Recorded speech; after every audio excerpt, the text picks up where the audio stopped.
la bienvenida a don Benigno Blanco. Especialmente le agradecemos que haya querido prestarnos este servicio precisamente hoy en un día tan familiar como es el domingo.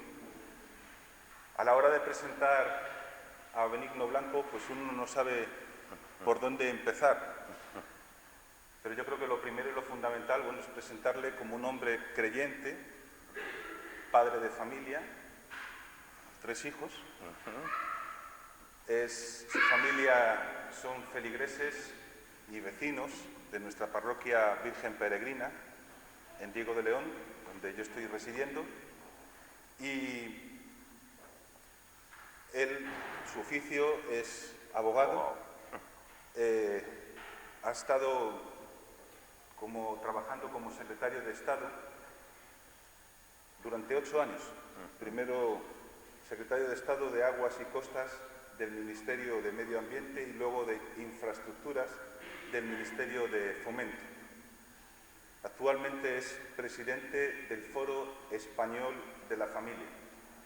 Este foro es una confederación de asociaciones familiares de carácter civil, ámbito nacional y vocación internacional, que nació como organismo el 23 de julio de 1999 en Santiago de Compostela, cuando varios centenares de representantes de diversas entidades, con objeto de cubrir en España la carencia de una plataforma familiar, tal y como existen en otros países europeos, firmaron un documento marco para su constitución como un foro civil, no confesional, que aglutinara al mayor número posible de organizaciones de familia. Lo constituyen en la actualidad más de 5.000 asociaciones agrupadas en 117 federaciones, 19 confederaciones y otras entidades que en total representan estimativamente a más de 4 millones de familias. ¿Por qué ha venido don Benigno Blanco a nuestra parroquia? Al comienzo de este curso, el Consejo Pastoral de la parroquia ha visto bueno y necesario continuar con el objetivo prioritario que se señaló el curso pasado, la familia, y cómo podemos llevar hoy nosotros, como comunidad cristiana, el Evangelio a la familia. Es lo que llamamos la pastoral familiar. Se han propuesto diversas acciones para la consecución de este objetivo y las comunidades de la parroquia, que anualmente tienen un tema de formación, han escogido este tema de la familia para profundizarlo en este curso.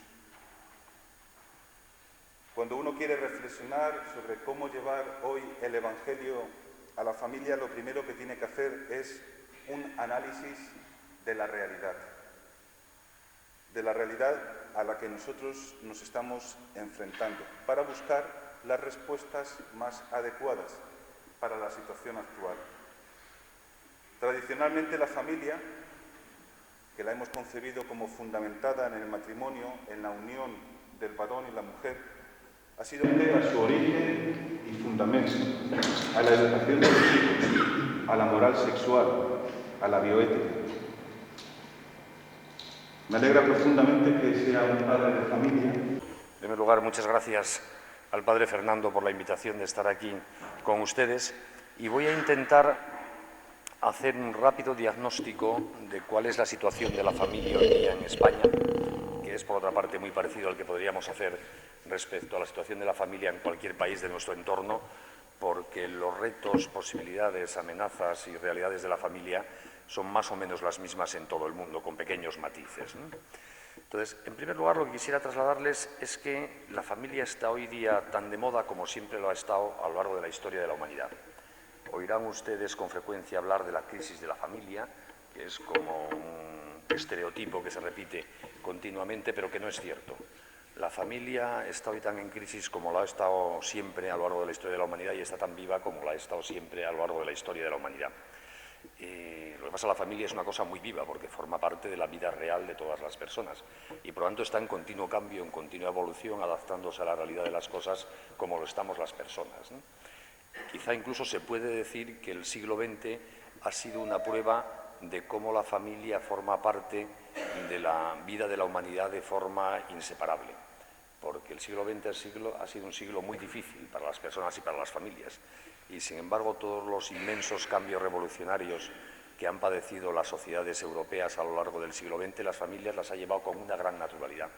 Piensen ustedes que la familia se ha acomodado a pasar de una civilización rural y pueblerina a una civilización urbana, ha asumido todo el proceso de incorporación de la mujer al mercado de trabajo, ha asumido y sobrepasado todo lo que podríamos llamar la revolución sexual del siglo XX, el anticoncepcionismo, ha soportado los ataques de las ideologías totalitarias del siglo XX, como el comunismo, el nazismo, y aquí sigue como siempre. Por tanto, la familia goza de una salud estupenda, en contra de lo que a veces puede presentársenos como un estereotipo de nuestra época.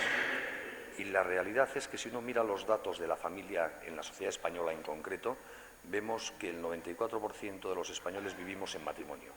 Hay una foto muy real de cómo es la sociedad española, que es el censo de población, porque más allá de las encuestas donde los españoles habitualmente mentimos como cosacos, el censo de población refleja de realidad cómo vivimos cada uno, porque se hace, como saben, a través de unos funcionarios que recorren todos los hogares de España y nos obligan a todos a cubrir un inmenso formulario en el cual describimos quiénes vivimos en cada casa y la relación que tenemos entre nosotros. Pues bien, según los datos del último censo de población, en España hay exactamente 11.100.000 núcleos familiares, entendiendo por núcleo familiar más o menos, a los efectos del Instituto Nacional de Estadística, que es el que elabora el censo de población, entendiendo por núcleo familiar todo techo bajo el que vive más de una persona. Pues de esos 11.100.000 núcleos familiares, 8.900.000 son matrimonios. La unión entre hombre y una mujer, con niños, sin niños, con los abuelos en casa o sin los abuelos en casa. Luego hay 700.000 parejas, de hecho, de las cuales son de homosexuales, dicho sea de paso, 10.474. Por lo tanto, la inmensa mayoría de la sociedad española seguimos siendo, como siempre a lo largo de la historia de la humanidad, matrimonios, hombres y mujeres, que intentamos construir un proceso de vida y que luego nos irá bien, nos irá mal, sabremos resolver nuestros problemas o no. Pero no es cierto que la familia esté en crisis en términos cuantitativos. Seguimos viviendo en familia. Y además, todos los años se hace una encuesta entre los españoles, que la hace el Centro de Investigaciones Sociológicas, que se llama encuesta de satisfacción, donde se nos pregunta a los españoles qué es lo que nos da satisfacción en la vida. Pues bien, en esa encuesta, todos los años de manera sistemática, y el dato además tiene una especial validez por lo que supone de proyección en el tiempo de preguntar continuamente lo mismo, todos los años aparece la familia como la institución más satisfactoria para los españoles en un porcentaje que ronda entre el 98 y el 99,5%. Los españoles identificamos a la familia como lo que más satisfacción nos da en la vida, por encima del deporte, del dinero, de la iglesia, de la política, del ocio, etcétera, etcétera. Por tanto, no solo vivimos en familia la inmensa mayoría de los ciudadanos, sino que además la percibimos subjetivamente como lo que más satisfacción nos da. Por lo tanto, de crisis de la familia nada, ¿no? La familia sigue igual de presente que siempre. Lo que pasa, a veces nos influye mucho lo que aparece en los medios de comunicación.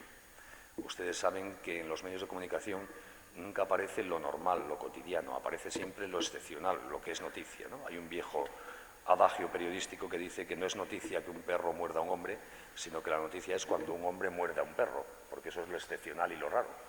Y por lo tanto, en los medios de comunicación habitualmente no aparece para nada la familia en su normalidad, porque la familia la vivimos en la intimidad del hogar y ninguno mete las cámaras de televisión en su sala de estar ni en su alcoba. Y por lo tanto, lo que aparece como noticias familiares en los medios de comunicación es lo patológico. Y la familia, como toda realidad humana, tiene su parte patológica, sus fracasos, sus fallos. Y por lo tanto, habitualmente, cuando se informa presuntamente sobre la familia, de hecho, de lo que se informa son de los fallos de la familia, de la violencia, del abandono, de la ruptura. Y eso existe porque todo lo humano tiene su componente de fallo, de patología, pero no es ni lo más importante cualitativamente ni lo más relevante cuantitativamente. Lo que pasa es que la parte más importante, la familia que funciona, esa vida cotidiana de marido y mujer intentando quererse, sacando adelante su familia, trabajando, preocupándose por sus hijos, no aparece en los medios de comunicación. Y como estamos en una sociedad muy mediática, donde todos estamos muy pendientes de los medios, de la tele, etcétera, muchas veces lo que aparece en esos medios sustituye en nuestra percepción de la realidad misma. y acabamos confundiendo lo que aparece, lo que se ve en las pantallas de televisión con la realidad. Y como en las pantallas solo aparece esa pequeña parte de ruptura, de abandono, de violencia, creemos que eso es la realidad. Y sin embargo no es así. Pues yo creo que es importante, para tener una visión real de las cosas, darse cuenta de este dato. Es decir, la familia sigue siendo una realidad absolutamente presente en la sociedad española, lo que percibimos como mayor fuente de satisfacción los españoles, y por lo tanto, primera conclusión, no hay que tener ningún complejo hoy día para defender a la familia, porque seguimos viviendo en familia y queremos vivir en familia, aunque algunos fracasen en ese intento, también normal, y no es un invento del siglo XXI, siempre ha habido familias que no han logrado sacar adelante su proyecto, ¿no? ¿Cuál es la peculiaridad de la familia en nuestro momento histórico respecto a otras épocas? Yo creo que la peculiaridad es que a lo largo de toda la historia hemos tenido que preocuparnos poco de la familia, los legisladores, los ideólogos, los papas, porque la familia se daba por supuesto, es una realidad tan natural, tan espontánea en la vida humana, que siempre ha estado ahí sin problemas. Y hoy día, sin embargo, hay mucha gente empeñada en atacar a la familia. Y por eso también hoy día nos vemos más obligados que nunca a defenderla, a intentar entenderla mejor, cuáles son sus claves, qué significa la familia, para poder hacer una defensa más activa ante los que la atacan. Hace poco yo he visto una recopilación que ha hecho una universidad española de toda la doctrina de los papas, de la doctrina de la Iglesia sobre la familia. Y eran como 16 o 17 tomos, bastante gordos, pero lo que me llamó la atención es que de todos esos tomos, en la doctrina hasta Juan Pablo II ocupaba un solo tomo, y los otros 15 o 16 eran Juan Pablo II y Benedicto XVI. Y bueno, primero me llamó la atención y luego lo pensé y tiene su lógica. Hasta este siglo los papas han hablado sobre la familia dándola por supuesta como todo el mundo. Entonces la Iglesia se había ocupado de regular un poco las situaciones de crisis, la regulación del matrimonio y poco más, porque no hacía falta. Es precisamente en el siglo XX, cuando mucha gente la pone en cuestión, cuando también los papas se han puesto a elaborar más doctrina, a pensar más sobre la familia, a ofrecer soluciones, ¿no? Pues yo creo que estamos en una época muy interesante para defender a la familia, porque sigue, como os decía antes, tan en vigor y tan presente en la vida de la gente como siempre, pero a la vez, como hay mucha gente que no la entiende, y luego me referiré a quienes no la entienden, hay que hacer como un especial esfuerzo de volver a pensar en la familia, de parar la cabeza en ella para volver a entenderla, para justificarla y defenderla frente a los que la atacan, ¿no?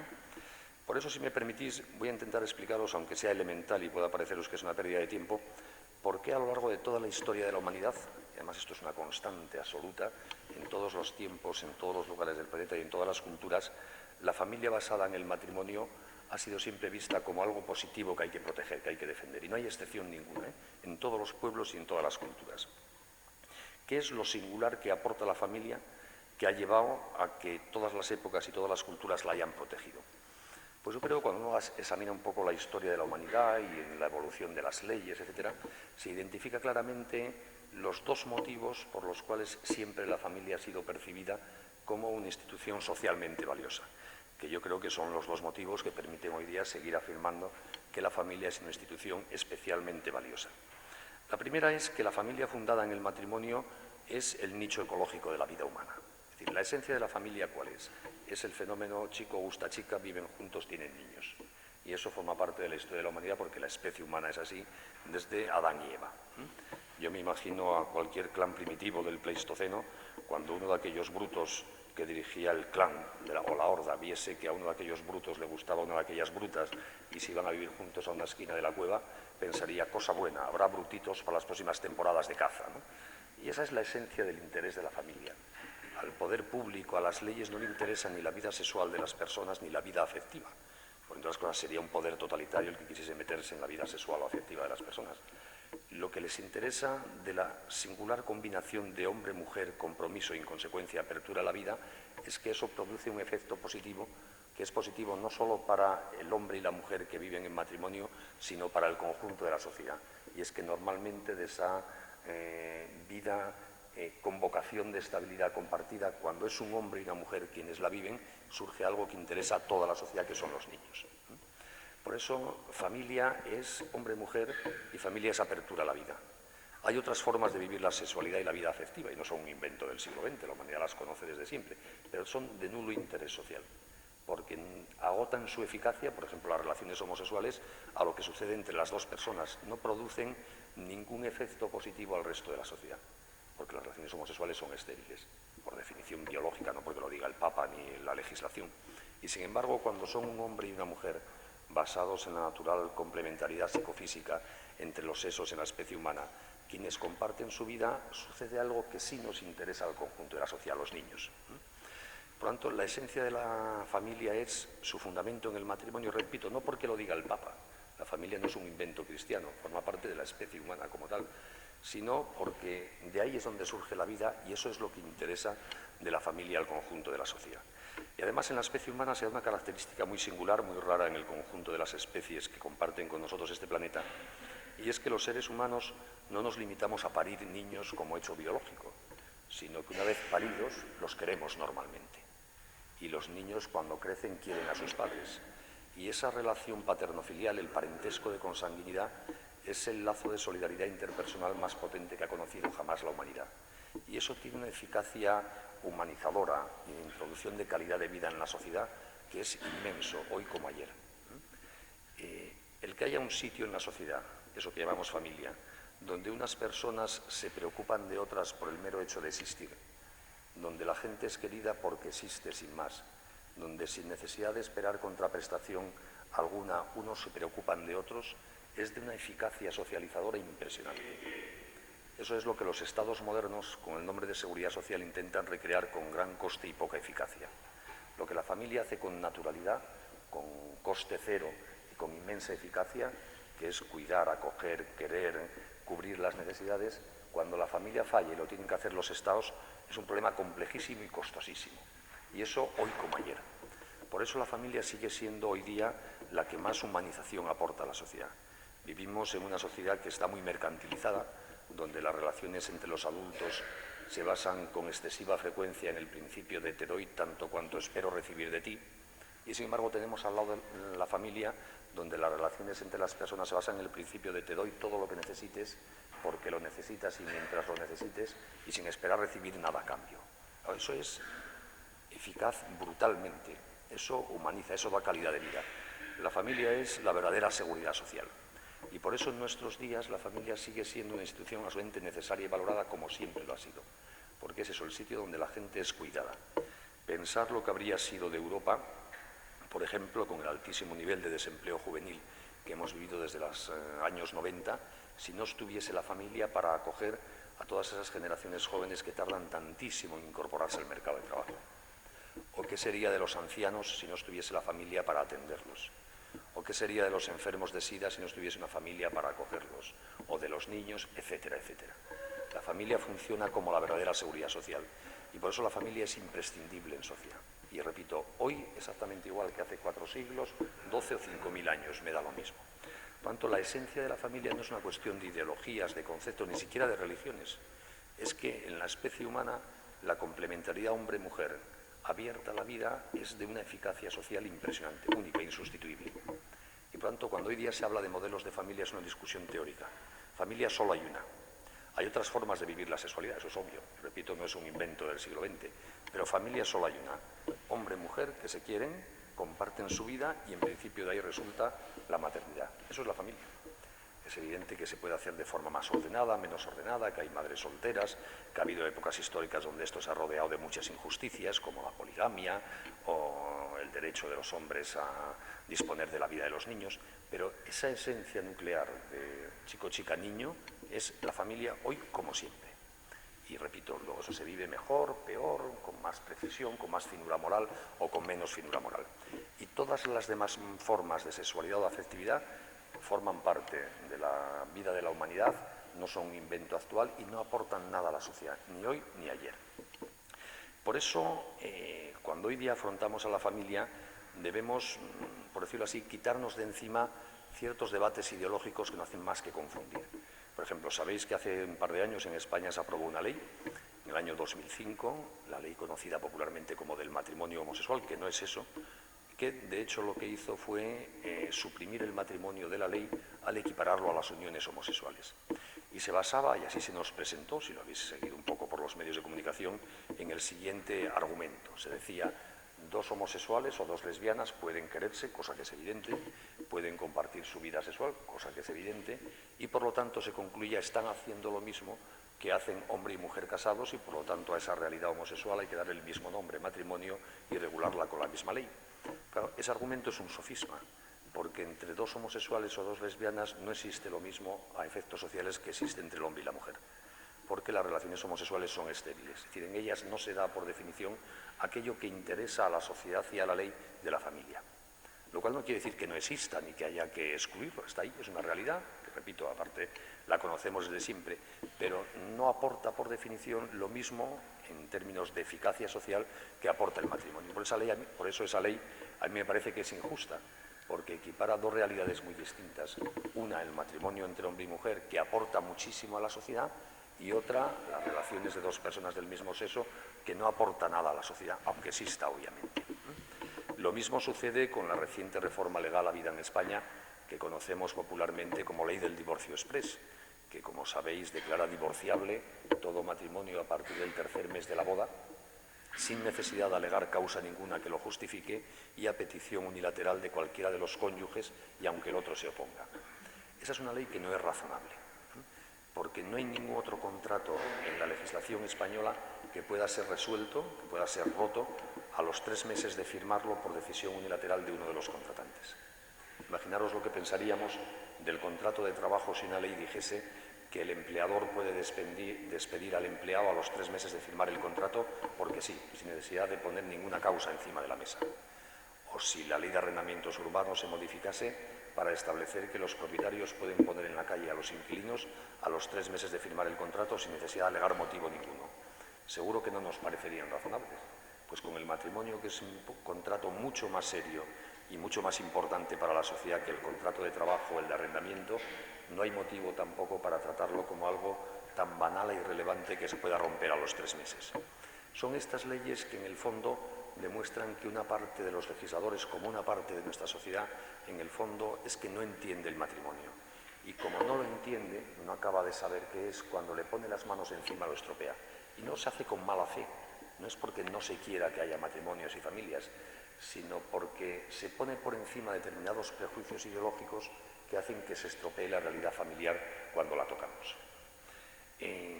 Decía Chesterton, un escritor católico británico en la primera mitad de este siglo, que la atracción sexual y afectiva entre hombre y mujer es la puerta de entrada al matrimonio, pero no es el matrimonio. Una vez que se traspasa esa puerta, que es por la que se entra al matrimonio, tenemos una mansión inmensa, que es el matrimonio, que está hecho no solo de atracción afectivo-sexual, sino de compromiso, apertura a la vida, entrega en el tiempo entre las personas. Eso es lo importante del matrimonio. No podemos reducirlo, como hoy día, por desgracia, hace alguna gente, al tema de la atracción afectivo-sexual, porque aunque esa sea la puerta de entrada al matrimonio, eso no agota el matrimonio, ni mucho menos. Y por eso no se puede confundir el matrimonio con otras posibles formas de atracción afectivo-sexual, como es la que puede existir entre homosexuales. Os pongo el ejemplo de estas dos leyes porque son recientes en España, pero porque ponen de manifiesto una cierta mentalidad extendida hoy día de gente que no acaba de entender de qué va esto del matrimonio. Y esto mismo sucede hoy día con muchas realidades valiosas. Pensar, por ejemplo, cómo hoy todo el mundo se llena la boca hablando de los derechos humanos, los políticos, los abogados, etc. Y, sin embargo, convivimos con normalidad con atentados tan brutales a derechos humanos básicos como el derecho a la vida, como representan los 100.000 abortos que hay todos los años en España, o la eutanasia que nos viene encima, o la manipulación y destrucción de embriones. Es decir, hay muchas cosas buenas en nuestra época que nos ilusionan teóricamente, pero que conforme a la cultura dominante no logramos entenderlas y no sabemos protegerlas. Y eso es porque estamos viviendo una época en la cual una parte importante de las ideas que han permitido durante siglos construir progresivamente una sociedad comprometida con el ser humano y los derechos humanos se han perdido. Esas ideas que inspiraron tradicionalmente el mundo occidental ya no son aquellas con las que funciona una parte importante de la gente que nos rodea. Y por lo tanto, instituciones muy valiosas construidas conforme a esas ideas hoy no se entienden. Así sucede, vivimos una época en que hay muy poca confianza en la razón, donde la tradición occidental ha tenido una apuesta clara porque el hombre puede aclararse, formarse criterio, distinguir con certeza la verdad de la mentira, lo bueno de lo malo. Una gran parte de nuestros contemporáneos han perdido esa confianza en la razón, y donde hemos tenido tradicionalmente un criterio para medir la justicia de las leyes contrastándola con lo que sucede en la naturaleza humana, con la dignidad de la persona, lo que hemos llamado derecho natural, hoy día ya no existe ese criterio. Y muchos de nuestros contemporáneos creen que todo lo que está en la ley es justo y que es justo todo lo que dice la ley, cosa que evidentemente no es verdad. Por tanto, estamos en una época en que hay que defender de nuevo razonablemente lo evidente. Las cosas más evidentes, más elementales: todo ser humano tiene derecho a la vida, el matrimonio es la unión entre el hombre y la mujer. Eso es lo que hoy día hay que justificar ante mucha gente que nos rodea, porque no acaban de entenderlo. Y no es que no lo aprecien, sino que por esta cultura que nos rodea muchas veces han perdido las claves intelectuales que permiten entender estas cosas elementales y evidentes. Por eso a mí me parece que hoy día, para defender la familia, más que muchas palabras, es necesario mucho testimonio. Precisamente porque estamos en una época en que se razona poco, donde se pone con frecuencia la voluntad, el yo quiero, por encima de lo que yo entiendo de la realidad de las cosas. Con razones llegamos a pocos sitios, y sin embargo el testimonio de la propia vida sigue siendo lo que tiene una fuerza pedagógica mayor. Me da la sensación de que nuestra época necesita más que doctores, testigos, y ahí es donde los que vivimos en familia podemos hacer mucho, porque si manifestamos externamente nuestra condición de marido y de mujer, de padres, con alegría y con normalidad, eso resulta muy atractivo. Nadie sonreirá por la calle a una pareja de dos homosexuales yendo de la mano, y sin embargo todos sonreímos con cariño cuando nos encontramos con una madre con un niño. Exhibirnos hoy en familia, que se nos vea felices en nuestras relaciones familiares, me parece que es una labor apostólica fundamental. Antes os decía que la familia se ve poco, se vive en la intimidad, y muchas veces las patologías de lo familiar, que es lo que vemos a través de los medios, parecen sustituir en el subconsciente colectivo la imagen de la familia. Y por eso volver a sacar a la familia normal a la calle, que se vea, me parece que es importantísimo. Que en nuestra conversación hablemos de nuestra familia con orgullo y con satisfacción, que se nos vea felices de tener hijos, que se nos vea sin miedo a la vida, que se nos vea comprometidos. ¿No se oye bien? Salta mucho, ¿verdad? Sí, esa sensación me da. Vamos a ver. Si no me pongo de pie bajo ahí, se me oye. Fuerza apostólica en nuestra sociedad mayor que 1000 libros y 1000 argumentos. Lo cual no quiere decir que no haya que escribir libros y dar argumentos los que puedan, pero me parece que puede tener una mayor fuerza de convicción y de atracción hacia la defensa de la familia, que se vea lo eficaz en términos de felicidad humana y personal que es la familia. Y esto además hoy día es importante, porque muchas veces la familia queda reducida a unas pocas horas del día, por decirlo así, y sin que se nos vea. Pensar lo que sucede normalmente en matrimonios jóvenes en una gran ciudad como puede ser esta, donde salimos corriendo de casa, tanto marido como mujer, a las 7 de la mañana a nuestros trabajos y volvemos agotados a las 9 de la noche. Y pasamos la mayor parte del día como si fuésemos individuos aislados, sin familia. Y eso hace que se pierda en la visión, en las relaciones sociales, la importancia que puede tener para nosotros la familia.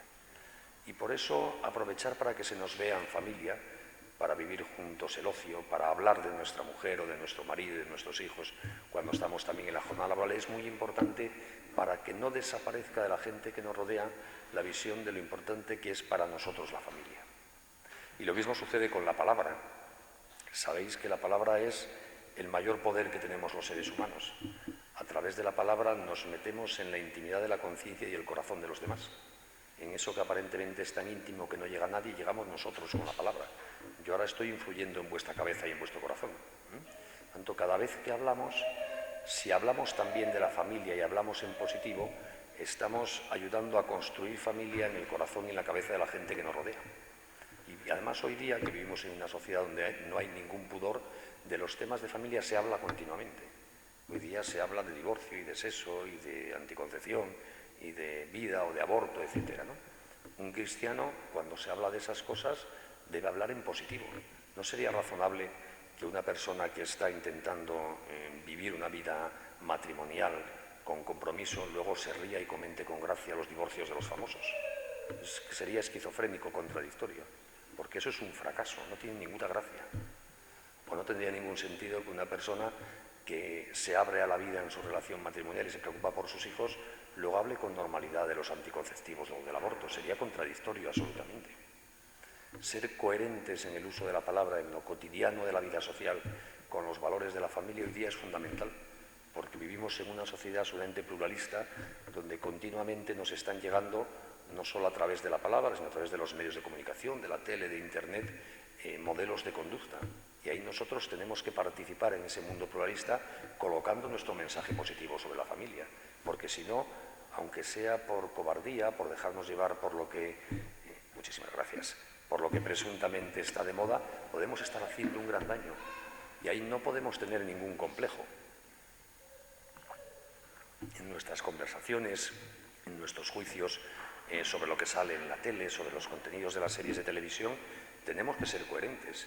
Lo bueno es bueno y lo malo es malo. Y afirmar que hay cosas que siempre son buenas, como la fidelidad entre los cónyuges, abrirse a la vida, y que hay cosas que siempre son malas, como la infidelidad o tenerle miedo a la vida, no es atentar a la libertad de los demás, sino todo lo contrario. Es proponer a las demás las cosas que merecen la pena. Hoy día hay a veces cierta confusión, como si respetar la libertad de los demás fuese decir que todas las cosas son igual de valiosas. No es verdad. A los demás tenemos que proponerles, si queremos ser coherentes, si no queremos engañarles, lo que nosotros sabemos que ayuda a ser buena persona, a ser feliz en la vida. Y por lo tanto, lo que intentamos vivir en nuestra vida, en materia familiar, debemos proponerlo como lo bueno a los demás. Ya sabemos que no todo el mundo nos hará caso ni nos imitará. Eso sí es la libertad.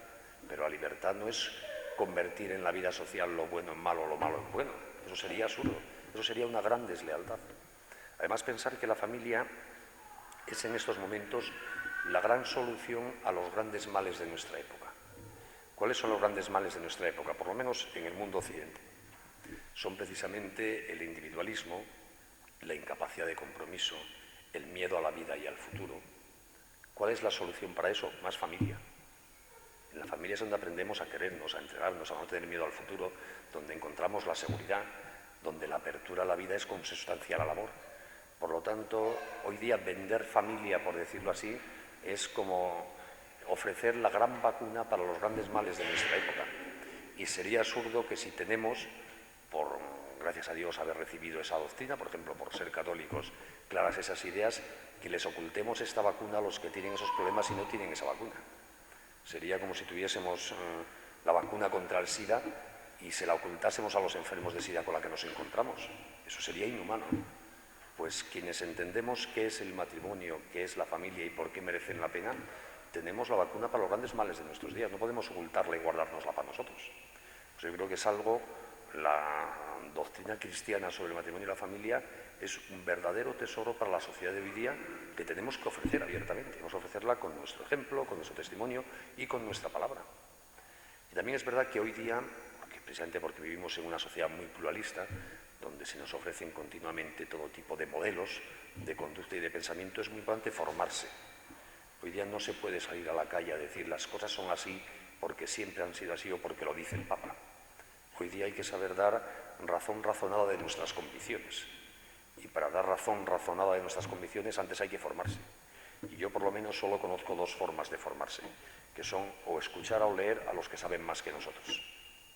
Porque salvo que uno sea capaz de redescubrir por sí mismo todo lo que la humanidad ha logrado entender a lo largo de su historia, o escuchamos a los que saben un poquitín más de un tema, o leemos lo que han escrito. Y por eso yo creo que ratos como este son muy importantes, donde unos podemos ir aprendiendo de otros formas de decir, de expresar, adquirir mayores seguridades, formas de argumentar, porque hoy día cuando hablamos con los demás hay que dar razones de las cosas. Y dar razón de la familia es muy fácil.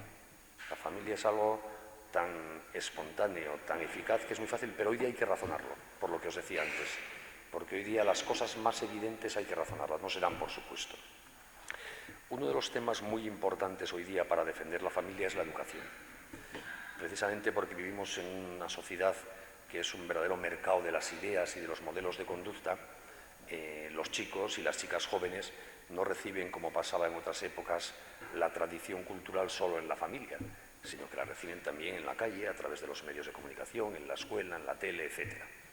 Y por lo tanto, intervenir en ese mundo de transmisión de ideas que afecta a la formación de nuestros hijos es una responsabilidad inexcusable y obligatoria para las familias. Y por eso todo lo que tiene que ver con los debates educativos es tan importante, más allá de las discusiones políticas o teóricas sobre cómo organizar el sistema educativo, en lo que se refiere al derecho de los padres a ser los que decidan con qué criterios morales, con qué criterios de conducta personal se forma a sus hijos. Y eso en España hoy día tiene un nombre muy concreto, que es el debate, como sabéis, sobre la nueva asignatura de educación para la ciudadanía, que en mi opinión es algo muy preocupante. Y no voy a hablar de política, voy a hablar de las familias y sus obligaciones primigenias con los hijos, ¿no? ¿Por qué hay tanto debate en España sobre educación para la ciudadanía? Pues mirad, lo hay por lo siguiente. Hay algo espontáneo, que es que los padres tenemos la obligación y el derecho irrenunciables de educar a nuestros hijos. Y no porque lo diga la Constitución, aunque lo dice, sino por algo tan elemental como que nosotros los parimos, los queremos y los vamos a acompañar a lo largo de toda la vida en las consecuencias de su conducta. Si alguien enseña en la escuela a mi hija de 16 años a ser una irresponsable sexual y llega a casa embarazada, quien se va a encargar de ella y del niño voy a ser yo. No va a ser ni el ministro de Educación ni el profesor que le enseñó tonterías en la escuela. Por eso parece razonable que me dejen a mí ser quien decida con qué criterios en ese campo tan importante, por ejemplo, de la sexualidad se le puede formar, ¿no? Y por eso los padres no podemos limitarnos a enviar a nuestro hijo al instituto o al colegio y esperar a ver cómo nos lo devuelven a los 18 años. Sería una irresponsabilidad. Hay que estar presentes en la escuela, conocer a los profesores de nuestros hijos, hablar con ellos. Hay que hojear los libros de texto para ver qué está leyendo y estudiando nuestro hijo. Hay que hablar con nuestros hijos sobre lo que les enseñan en la escuela para, si por desgracia no es lo mejor, buscarle los antídotos o hablar con los profesores o darle a leer o traerlo a la parroquia para que le aclaren cosas que a lo mejor en la escuela les confunden, bien, lo que sea necesario. Pero no podemos olvidarnos ni mucho menos de lo que a nuestros hijos se les enseñan en las escuelas, porque podemos llevarnos luego grandes sorpresas, incluso aunque estudien en un colegio religioso. No hay que dar nada por supuesto. Pues bien, dentro de esa responsabilidad irrenunciable que tenemos los padres por puro cariño y preocupación por nuestros hijos, de preocuparnos por qué cosas aprenden en la escuela, la nueva asignatura de Educación para la Ciudadanía nos plantea un reto muy especial. Nos plantea un reto muy especial por lo siguiente. Esta asignatura tiene como objetivo expreso, y así lo dice el Real Decreto de 5 de enero de este año, publicado en el Boletín Oficial del Estado, que regula los objetivos y contenidos de esta asignatura, tiene como objetivo expreso formar la conciencia moral de todos los chicos españoles. Hablamos habitualmente de la asignatura de Educación para la Ciudadanía, pero de hecho son 4 asignaturas. Una se va a dar en primaria, 2 en secundaria y una 4ª en bachillerato. Y por lo tanto, todos los chicos y chicas que estudien en España se van a encontrar con esta asignatura 4 veces entre los 10 y los 18 años. Y además es una asignatura de verdad, obligatoria, computable y evaluable. No es como la religión, que es optativa y no computable a muchos efectos. Es una asignatura como las matemáticas o la lengua. Y tiene como objetivo expreso formar la conciencia moral de los chicos y chicas. Y esa es la gravedad de la asignatura, porque donde el derecho natural y la Constitución establecen un ámbito de libertad de las familias, el derecho a decidir con qué criterios morales se forman nuestros hijos, esta asignatura establece un ámbito de potestad de los gobiernos, decidir ellos con qué criterios morales se forman la conciencia moral de nuestros hijos. Y eso me parece que es inaceptable para cualquier familia responsable. Ninguno podemos dejar en manos de ningún gobierno, da lo mismo de qué partido sea, el que decida con qué criterios se forma la conciencia moral de nuestros hijos, porque eso es una potestad irrenunciable de los padres. Y además lo dice la Constitución. Hay un artículo en la Constitución, el 27.3, que dice expresamente que los poderes públicos deben velar por el derecho de los padres a formar a sus hijos conforme a sus convicciones morales o religiosas. Y una vez le escuché una conferencia al cardenal Rouco, el cardenal de Madrid, sobre educación para la ciudadanía, en la que decía que, aunque el contenido de educación para la ciudadanía fuese el catecismo de la doctrina de la Iglesia Católica, él se opondría, porque en ese caso estaríamos violando la conciencia de todos los niños que no son católicos. Y las conciencias no se pueden violar. En la conciencia, en la libertad de conciencia, radica lo más íntimo de la dignidad de la persona. Violar una conciencia es peor que torturar un cuerpo. No se puede consentir que nadie viole la conciencia de alguien. Por tanto, cuando una asignatura quiere establecer unos contenidos morales concretos, obligatorios para todo el mundo, es una asignatura que es profundamente injusta en sí misma, sean sus contenidos buenos o malos objetivamente. Y eso es lo que hace Educación para la Ciudadanía. Y por eso hay el conflicto y la polémica que hay en España sobre Educación para la Ciudadanía. Y más allá de ese a priori de que autoarrogarse el gobierno el derecho a formar la conciencia moral de todos los chicos a través del sistema educativo sea profundamente injusto, la forma en que lo hace, en este caso concreto en España, es muy contradictoria con la visión cristiana de la vida. Porque todo el modelo moral de educación para la ciudadanía se basa en el relativismo moral. Vosotros sabéis que hay dos formas básicas en nuestro mundo de entender la moral. Una, que es la forma tradicional del mundo occidental y la específica del cristianismo, se basa en la idea de que los seres humanos podemos distinguir con un grado aceptable de certeza qué cosas son buenas y qué cosas son malas. Se supone que para intentar hacerlas buenas e intentar evitar las malas. Y la otra forma de entender la moral hoy día, que es la propia del relativismo moral, se basa en que el ser humano no puede distinguir lo bueno de lo malo, que eso son cosas subjetivas, arbitrarias, propias de curas o de épocas pasadas, pero que no son objetivas. Y por lo tanto, como no hay ni bien ni mal objetivo, la moral se reduce a establecer unas reglas de coexistencia pacífica en sociedad. La moral es no hacernos sangre unos a otros y punto, pero no tiene nada que ver con el bien y el mal. Pues bien, el modelo de persona y de ciudadano que ofrece Educación para la Ciudadanía se adscribe totalmente a esta segunda forma de entender la moral.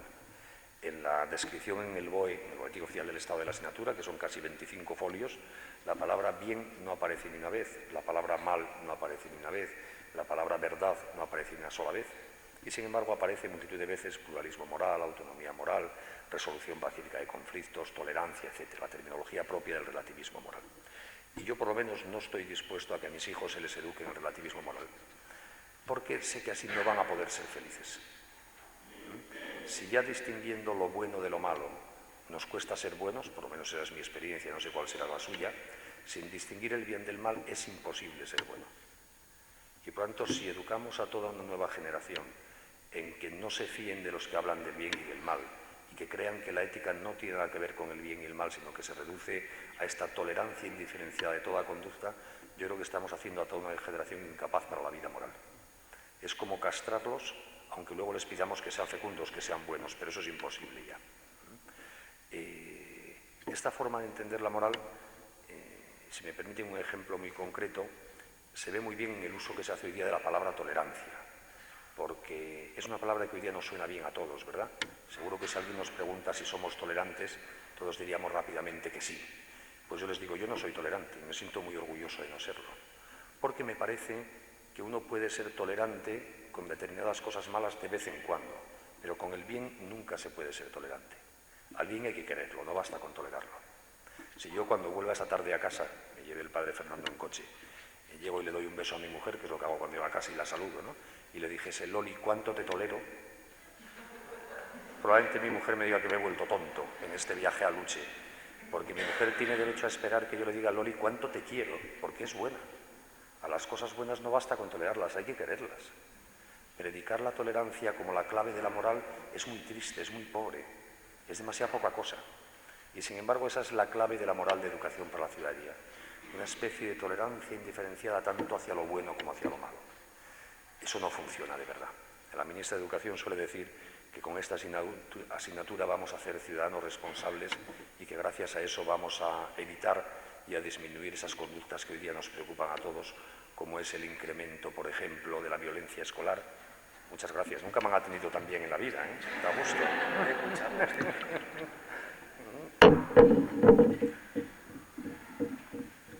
Les decía que suele decir la ministra de Educación que con esto lograremos evitar conductas como el incremento de la violencia escolar o esas conductas que a todos nos preocupan de incremento de irresponsabilidad en el consumo de drogas, de sexo, de alcohol en la juventud española.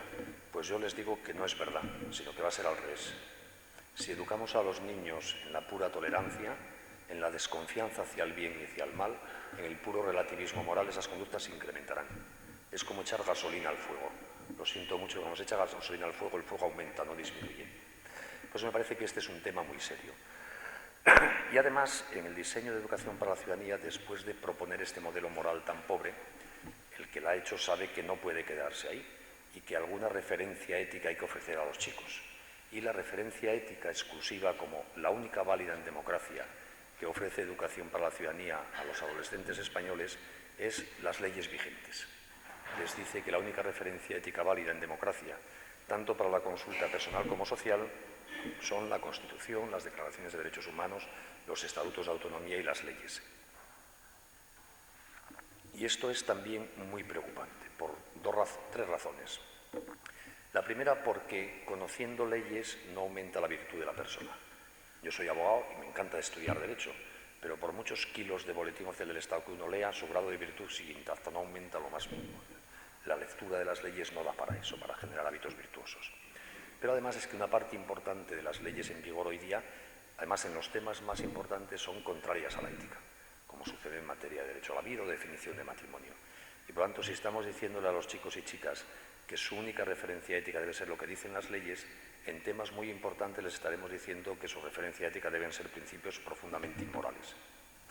Y además resulta preocupante este criterio porque si a todos los chicos y chicas españoles, estamos hablando de los 10 a los 18 años, es decir, edades en que son absolutamente influenciables, les presentamos como única referencia ética válida lo que dicen las leyes, en el fondo les estamos diciendo que su única referencia ética válida es lo que les diga el poder, el gobierno en cada momento, porque las leyes las hacen y las cambian las mayorías parlamentarias. Y por lo tanto, lo que hoy es ético, mañana pasa a ser lo contrario y no pasa nada. Por lo tanto, eso no es de verdad una clave ética, sino en el fondo es una perversión del sistema, es someter la voluntad y la forma de entender la vida de los chicos a lo que les vayan diciendo los sucesivos gobiernos. Y luego otro aspecto muy preocupante de educación para la ciudadanía es que en toda ella está muy presente la que se conoce hoy día como ideología de género, que es una forma de ver la sexualidad, la persona y la familia, que existe, que algunos la defienden en nuestra sociedad, es la que ha inspirado las últimas reformas legales en España en materia de familia y matrimonio, pero que yo creo que la inmensa mayoría de las familias españolas no la compartimos.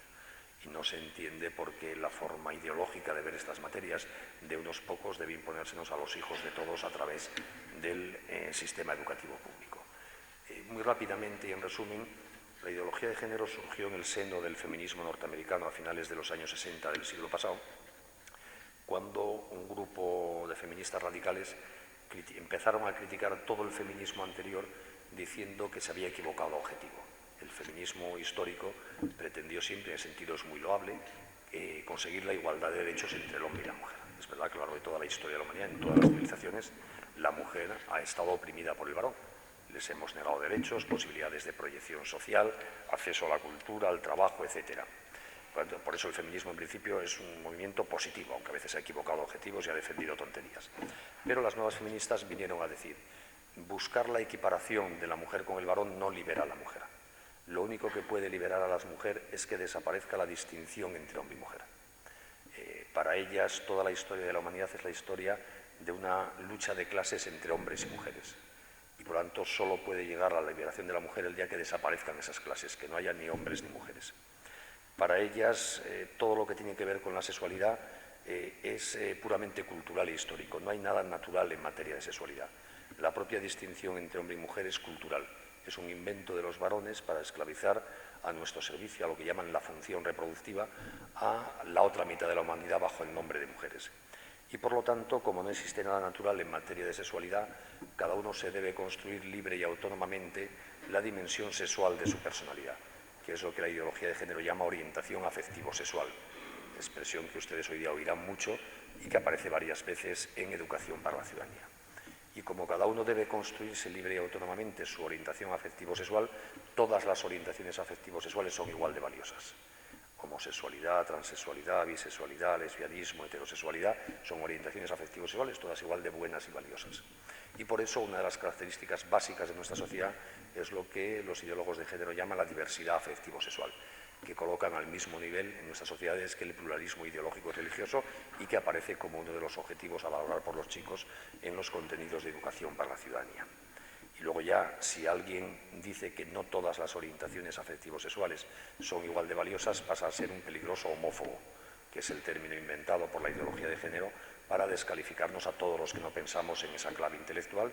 Y también en Educación para la Ciudadanía, uno de los contenidos es hacer que los chicos superen los prejuicios homofóbicos, es decir, que no piensen como pienso yo, por ejemplo.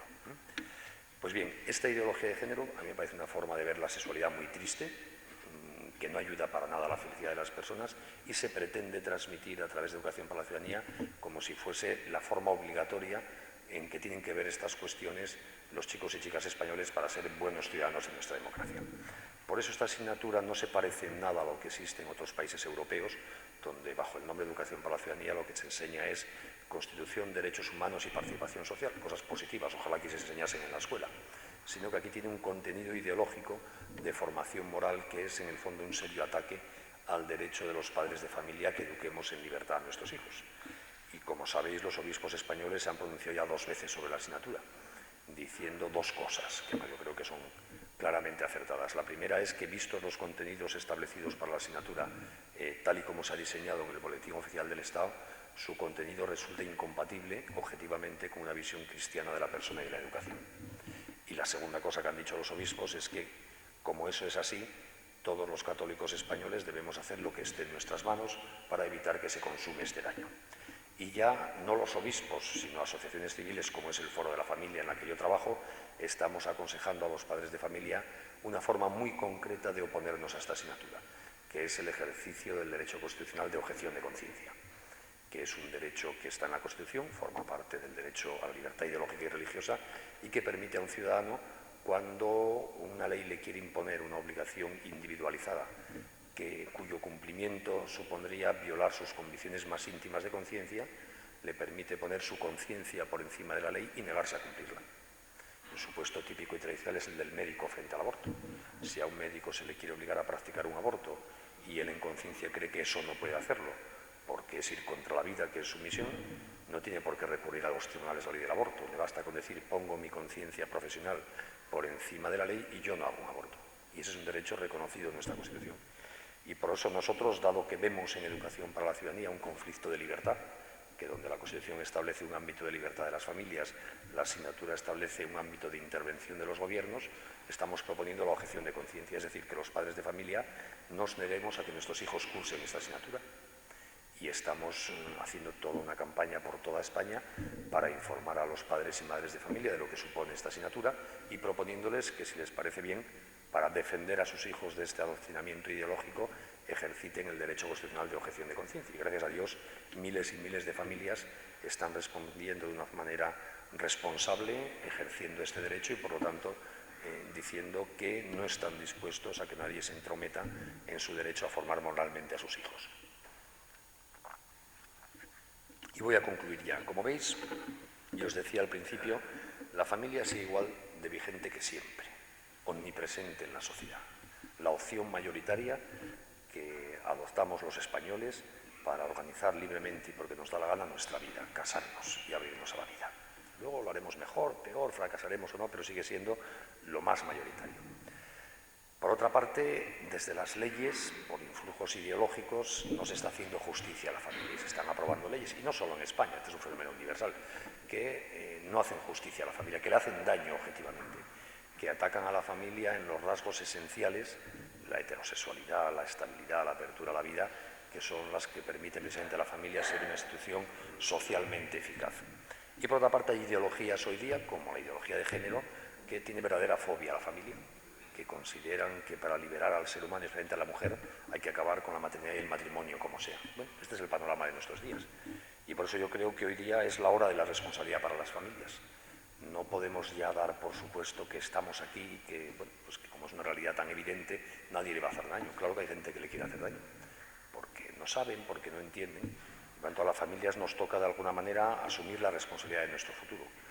Por eso yo creo que es importante, por lo menos, que todos los que sabemos lo que es la familia, y si sabemos que la familia merece la pena, hagamos lo que esté en nuestras manos para defender la bondad de la familia en nuestra sociedad. Y eso exige, yo creo que además está en manos de todos, seamos más o menos importantes, más o menos cultos, más o menos ricos, está en nuestras manos actuar en 3 ámbitos de los que todos podemos responsabilizarnos. El primero es cuidar la propia familia. La mejor manera de hacer familia es empezando por la nuestra, que es nuestra primera responsabilidad. Por tanto, cuidando las relaciones conyugales, las relaciones con los hijos. Y cuidar la propia familia exige dedicarle tiempo. Las cosas no se cuidan porque sí. Y hoy día, por lo que decíamos antes de que trabajamos fuera de casa, estamos muchas horas fuera de casa, a veces dedicar tiempo a la familia no es fácil. Y hay que hacer un esfuerzo expreso de quitar tiempo de otras cosas para dedicarlo a la familia. Y una persona que sabe que la familia merece la pena hará ese esfuerzo. La familia exige tiempo, exige conversación, exige roce. El amor no se mantiene si no hay contacto personal. Pensar, por ejemplo, lo que pasa con el divorcio hoy día. Divorciarse es muy difícil, a pesar de lo que se oiga. Y por eso, incluso en una época como la nuestra, en que la inmensa mayoría de la gente dice que un compromiso para toda la vida es imposible, la inmensa mayoría de la gente seguimos viviendo un compromiso para toda la vida. Si en España hay un 30% de divorcios, quiere decir que hay un 70%, que son muchos, de matrimonios que duran toda la vida. Y eso es porque, en el fondo, divorciarse no es fácil. Y no es fácil porque los seres humanos no podemos querer una cosa que no conocemos, pero cuando conocemos una cosa buena tenemos que quererla obligatoriamente. No podemos dejar de querer algo bueno. Y por eso cuando hacemos algo malo lo vestimos de bueno incluso. Por ejemplo, todo el proceso del noviazgo y el enamoramiento, ¿qué es? Yo conozco a una chica, como es buena, porque todos los seres humanos somos buenos, me atrae, le dedico un poco más de tiempo, entonces la conozco un poco mejor y la quiero un poco más. Y al quererla un poco más, la conozco un poquito más también, y al conocerla más, la quiero más. Y ese proceso de a más contacto, más conocimiento, y a más conocimiento, más cariño, va profundizándose, llega a un punto de madurez en que se pasa del noviazgo a la boda, y en principio sigue así hasta que uno de los dos morimos. Como mi mujer es amable, literalmente digna de ser amada, si yo estoy pegado a ella, rozándome con ella, tengo que quererla necesariamente. Y por eso lo normal es que los matrimonios duren toda la vida, por supuesto, porque viviendo con alguien amable tienes que quererlo. Y eso solo se rompe por dos motivos. O porque uno descubra que las demás mujeres son igual de amables, que también es verdad, ¿no? Y claro, es que las cosas son como son, ¿no? Si yo el tiempo que tengo que dedicarle a mi amable se lo dedico a otras amables, en principio funciona igual, más conocimiento y más cariño. Pero eso ya presupone la decisión voluntaria de robarle a mi amable el tiempo al que tiene derecho y dedicárselo a otra. Si no sucede eso, seguiré pegadito a mi amable. Y el segundo motivo por el que puede romperse eso es porque haya una patología de la personalidad que haga que deje de ser amable. Esos son casos de enfermedades muy graves que puede existir, pero no es normal. Si no, si yo le dedico tiempo a mi amable y nos cuidamos y dedicamos tiempo a discutir, pero a estar juntos, etcétera, por supuesto que dura toda la vida. Es que no puede ser de otra manera. Y por eso uno de los mayores enemigos del matrimonio hoy día es la tele. Si el poco tiempo que estamos juntos en casa, en vez de dedicarlo a hablar, a discutir, a compartir, lo dedicamos a ver juntos la tele, eso se va al garete. Porque ver juntos la tele no es convivir. Por eso hay que cuidar mucho la tele. La tele tiene contenidos buenos y malos. Pero lo que no puede ser es la única voz que se oye en casa y todos los demás en silencio. Eso acaba con las familias. Por eso, ejercitarle el sacrosanto derecho a darle al dedito para apagar la tele es muy importante para que los matrimonios hoy día tengan fuerza. Y luego, en el caso de las mujeres, evitar una tentación que os pasa a veces, que es robarle el tiempo al que tiene derecho vuestro marido para dedicárselo a vuestros hijos.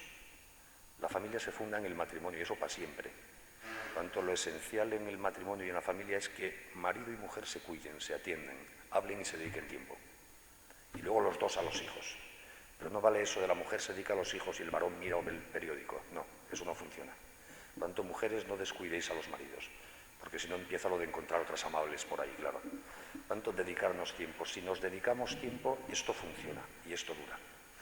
Pero por eso hay que hacer el esfuerzo, cuando el tiempo no sobra, de buscar ese tiempo.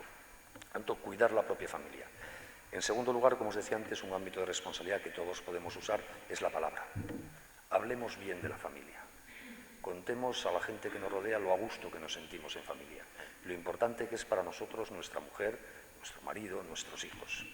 No hagamos bromas con las cosas serias. El divorcio no es una broma, es un inmenso fracaso. No hagamos bromas con las cosas serias. Tener miedo a los hijos es muy triste. La vida merece la pena. No tengamos miedo a las realidades humanas que vivimos en familia con entrega, como el dolor, la enfermedad, porque eso también hace seres humanos y familia. Y por tanto, en nuestra conversación, en la proyección hacia los demás que con la palabra hacemos de lo que a nosotros nos importa, seamos consecuentes con lo que vivimos en casa. Y luego yo creo que el tercer ámbito de responsabilidad en el que todos podemos hacer algo es también el asociativo. En sociedades pluralistas como la nuestra, uno solo puede hacer poquitas cosas, dos juntos pueden hacer algo más y muchos juntos pueden hacer mucho más. Hay muchas asociaciones familiares estupendas, familias numerosas, padres de alumnos, el foro de la familia. Yo creo que echar una manica a las asociaciones familiares existentes, cada uno según...